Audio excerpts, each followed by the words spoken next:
Leader Thune just gave a speech blasting ACA. But Leader Thune, you blast ACA? Well, where's the Republican plan? Republicans have no plan.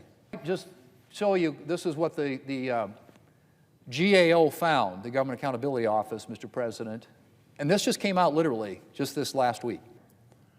Here is the reality. Most Americans want to see these credits extended.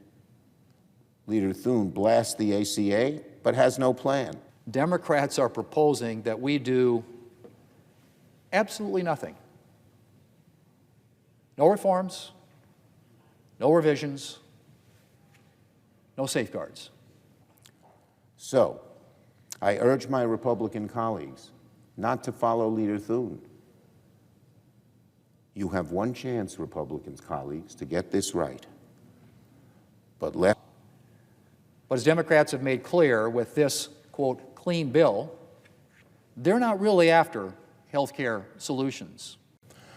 On health care, well, we're at the start of an extremely important week for Donald Trump and for Republicans when it comes to our nation's health care crisis. On Thursday, the Senate will vote on Democrats' bill for a clean 3-year extension of the ACA premium tax credits. The question Republicans face this week is very simple. Will they support our bill and lower people's premiums, or will they block our bill and send premiums through the roof? That's what's at stake on the vote this Thursday. Leader Thune just gave a speech blasting ACA. But Leader Thune, you blast ACA? Well, where's the Republican plan? Republicans have no plan. They are so divided between themselves they can't even put a plan together. We Democrats do have a plan, and it's this bill for a clean 3-year extension. This is the only way to solve this problem now, before premiums go way up and in January people are faced with such high bills. It's preventing costs from going, our bill prevents costs from going up right now. Here is the reality. Most Americans want to see these credits extended. Leader Thune blasts the ACA, but has no plan. And amazingly, he has no plan when 55% of Trump voters, of MAGA voters, want to see the credits extended. So, I urge my Republican colleagues not to follow Leader Thune. You have one chance, Republicans, colleagues, to get this right. But left to their own devices, Republicans don't have a snowball's chance in hell of fixing the health care crisis. Not a snowball's chance in hell of fixing this crisis because they're so divided. Even the plans they claim are reasonable can't move forward because one half of the Republicans want one thing, a third of the Republicans want another thing, a sixth of the Republicans want a third thing, and they can't agree. The contrast is stark. Republicans are divided, Democrats are united. We want to extend these credits. It's the right thing to do for the American people as they stand on the edge of the cliff. And meanwhile, one of the biggest failures on leadership on health care has been Donald Trump.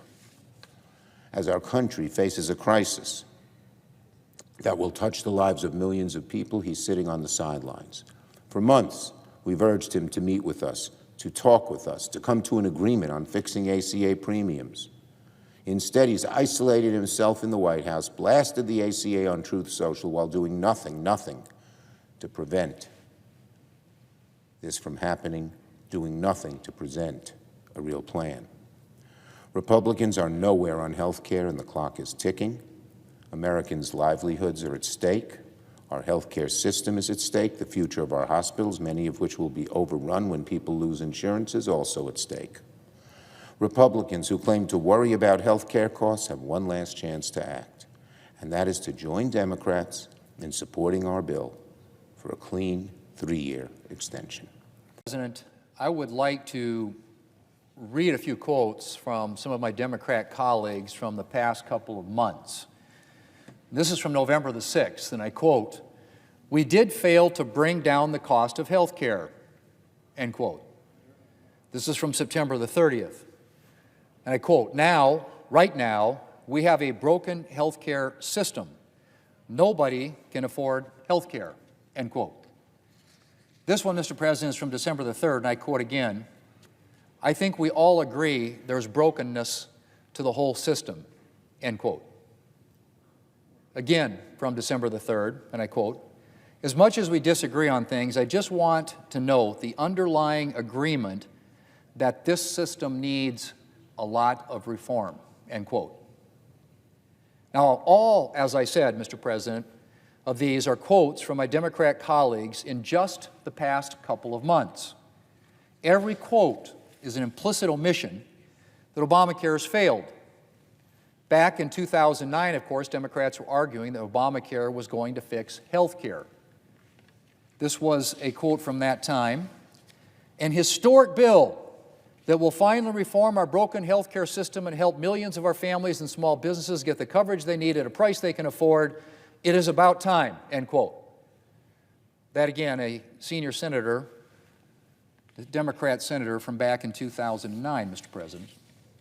Or in the words of the Democrat leader, and I quote again, who would have thought that we could finally get a handle on the thing that is driving our budget deficit to great heights, which is health care costs, and at the same time do so much good by covering so many people, end quote. Well, now, contrast that with the words of the Democrat leader today, Mr. President, and I quote again, the health care crisis is so deep and so real, end quote. The health care crisis is so deep and so real. In other words, Mr. President, Democrats' great scheme to fix health care, Obamacare, has failed. So what are Democrats proposing to do this week, Mr. President? Introduce reforms? Perhaps try a different approach? Well, no, that would be wrong, Mr. President, if you assume that. They have announced plans to throw good money after bad. They proposed a clean 3-year extension of the enhanced Obamacare subsidies. Clean, Mr. President. No reforms, no revisions. Just billions of additional taxpayer dollars to prop up part of a program that has utterly failed to reduce health care costs.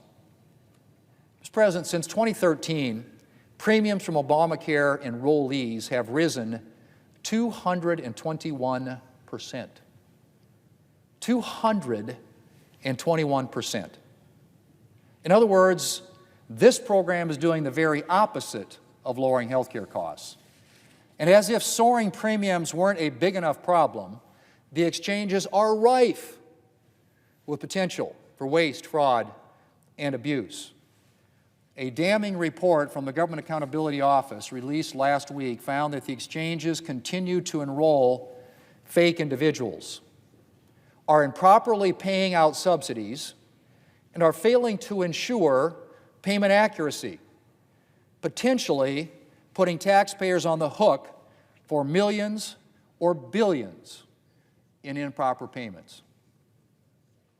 And so I might just show you, this is what the GAO found, the Government Accountability Office, Mr. President, and this just came out literally just this last week. This was a finding on their behalf, on their part, that Obamacare subsidies granted without documentation to 90% of fake accounts.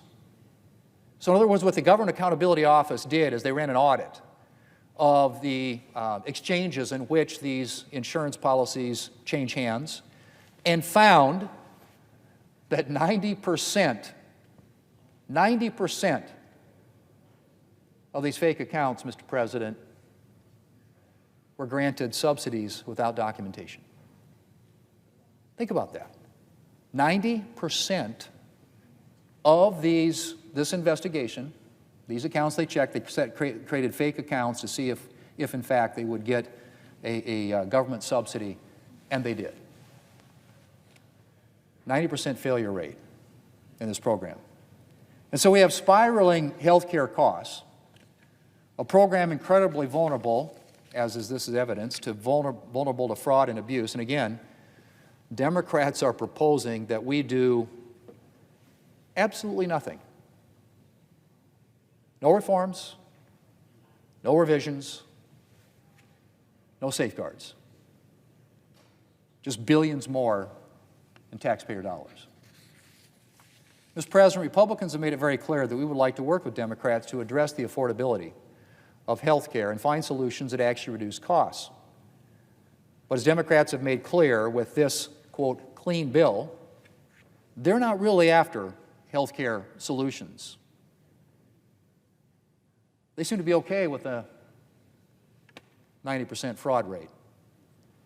They're after a political issue to attempt to batter Republicans with during this next election year.